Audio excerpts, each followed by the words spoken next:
Ok, começando a semana, segunda-feira, dia do quadro que vem por aí, onde nós tradicionalmente colocamos ou expomos os principais indicadores que vão ser divulgados pelos órgãos de estatística, especialmente aqui no Brasil, até sexta-feira, e vou fazer uma pequena análise sobre eles. Especificamente sobre hoje, eu vou tratar a respeito da preocupante situação das finanças dos estados e municípios aqui do Brasil. Meu nome é Eduardo Starosta e esse é o canal Fora de Curva.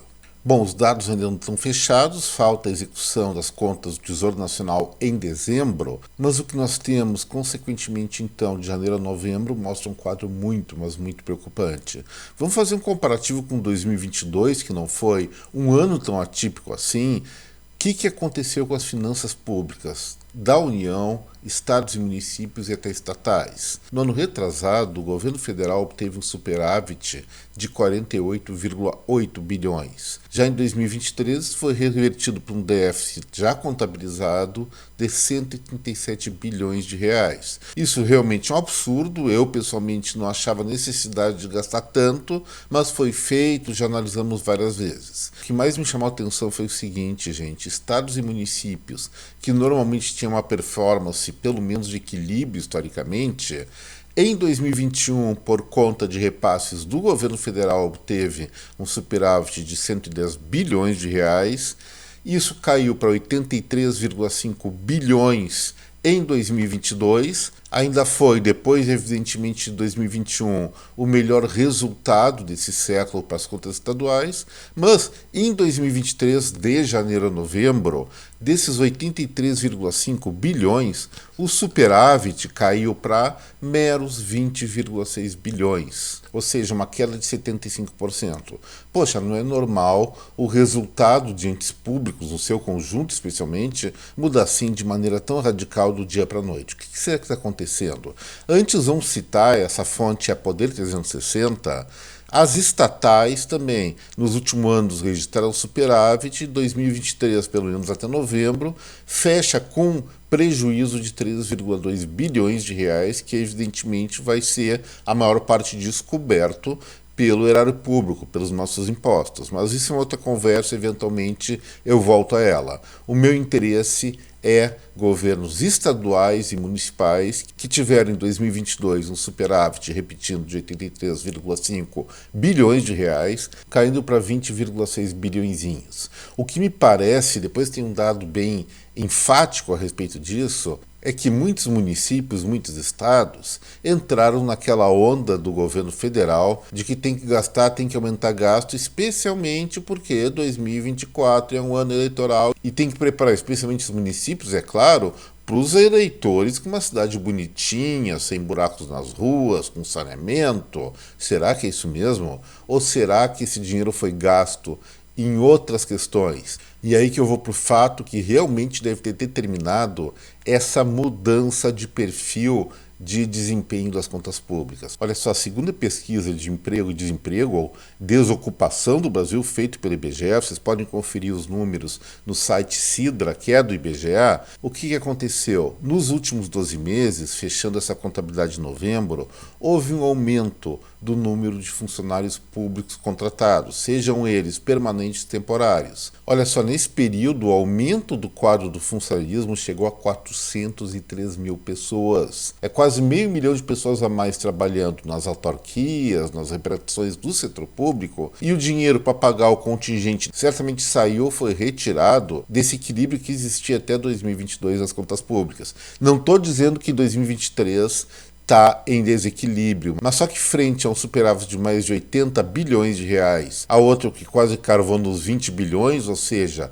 63 bilhões de reais, provavelmente foram gastos em folha de pagamento e muito pouco em investimentos na sociedade. E ainda eu coloco o seguinte: as máquinas públicas, não só da União, mas também de estados e municípios, ela reconhecidamente é inchada. Deve ter exceções, mas são muito poucas em relação aos 5.500 e tantas cidades que existem no Brasil atualmente. Gente, isso significa aumento de gastança em todas as esferas de governo, e tal situação deve piorar ainda mais, apesar de toda essa promessa de equilíbrio fiscal, por conta de que agora 2024, que é o ano eleitoral, então as contratações, especialmente nesse primeiro trimestre, vão aumentar, ou devem aumentar, espero que não aumentem, mas a maior probabilidade diante de tal comportamento é essa, para realmente fazer frente às campanhas de reeleição. Moral da história, a meu ver, nossos gestores públicos, mesmo que eleitos, eles ainda não contam com a maturidade suficiente,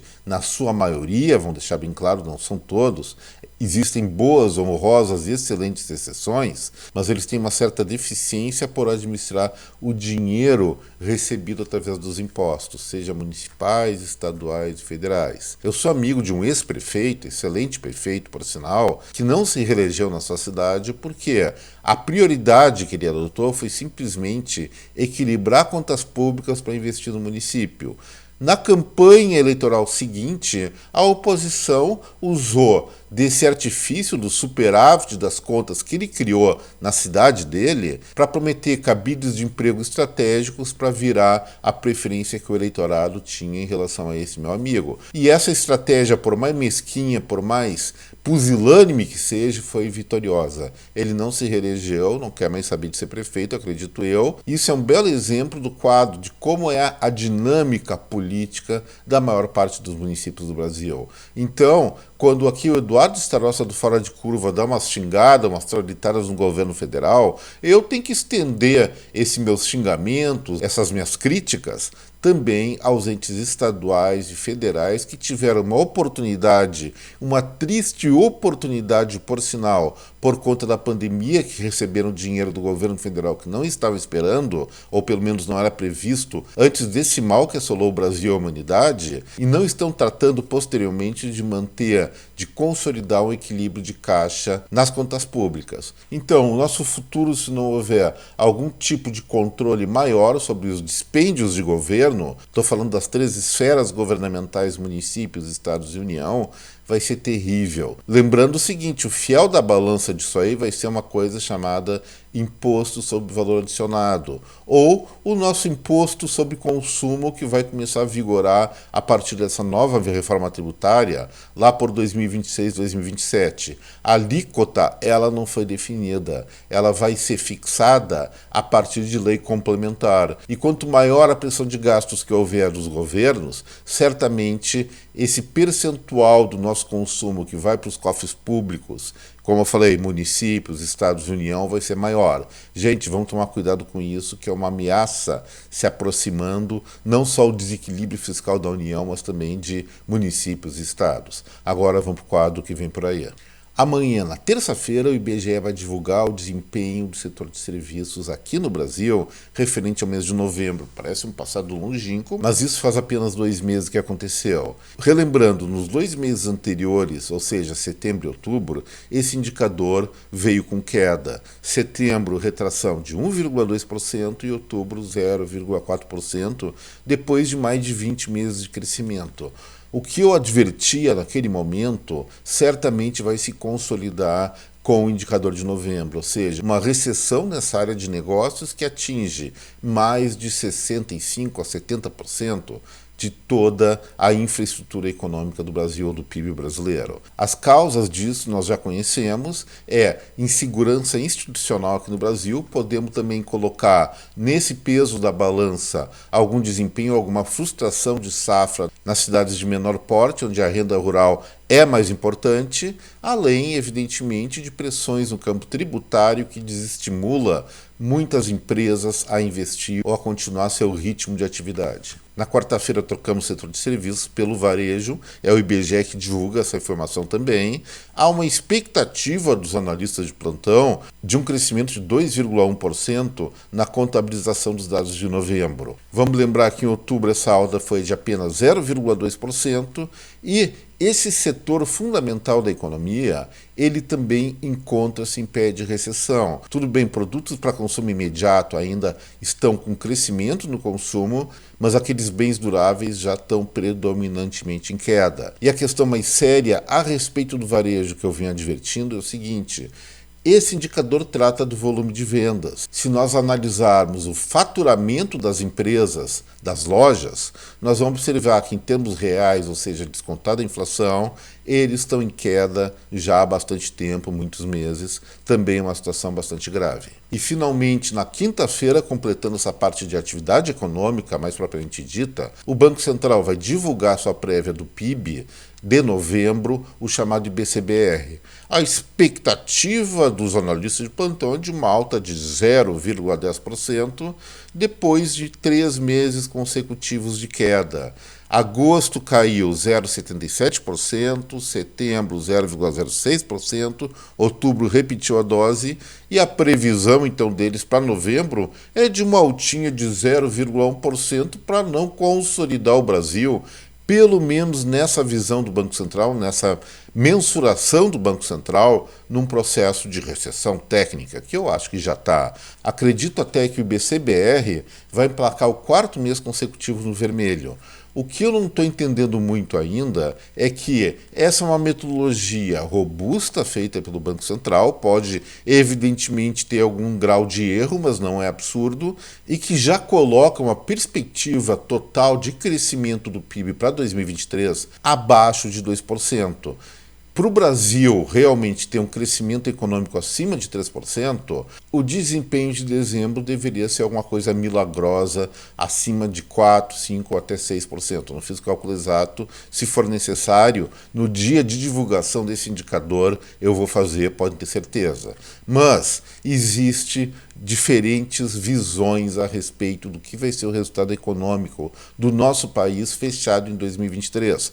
Para o Banco Central, nós temos uma forte desaceleração, vai fechar ainda positivo, mas esse positivo muito mais modesto que prevê governo federal, IBGE e o próprio FMI, que estão colocando uma coisa um pouco acima de 3%. Não acredito. Pelo dado do Bacen, a evolução do PIB nacional vai ser um pouco abaixo de 2%, e essa diferença é muito grande, há muito dinheiro envolvido, gente. E finalmente, para fechar o Fora de Curva de hoje, vamos para sexta-feira com dado internacional.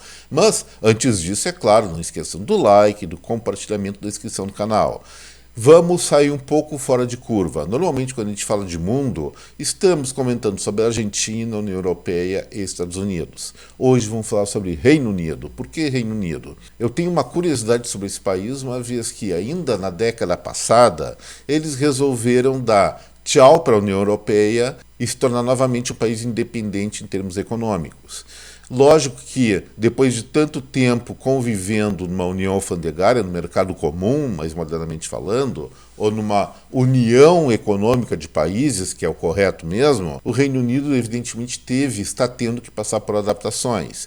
E isso causou uma recessão eventualmente mais profunda no primeiro momento, mas pelos dados que estão divulgando a respeito do varejo, e vai ter novos dados na sexta-feira, no que diz respeito a dezembro, as vendas já estão começando a reagir. Em novembro de 2023, houve uma alta em relação ao mesmo mês de 2022 de 0,1%, ante uma projeção dos analistas de plantão de lá, que não são só os daqui que erram, de menos 1,8%.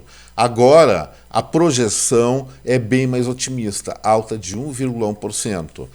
Não sei se vai estar certo ou errado, como eu falo, o grau de erro deles é muito grande, mas se consolidar no positivo, significa que, pelo menos ao nível do consumo, o Reino Unido, que já foi a maior potência econômica e militar do mundo, pelo menos até o final da Primeira Guerra Mundial, depois, entre a Primeira e a Segunda, ficava uma disputa hegemônica entre os ingleses e os norte-americanos, mas pelo jeito eles estão começando a se recuperar economicamente, o que é muito bom, já que é um país com uma participação ainda muito robusta, muito importante no fluxo global de comércio.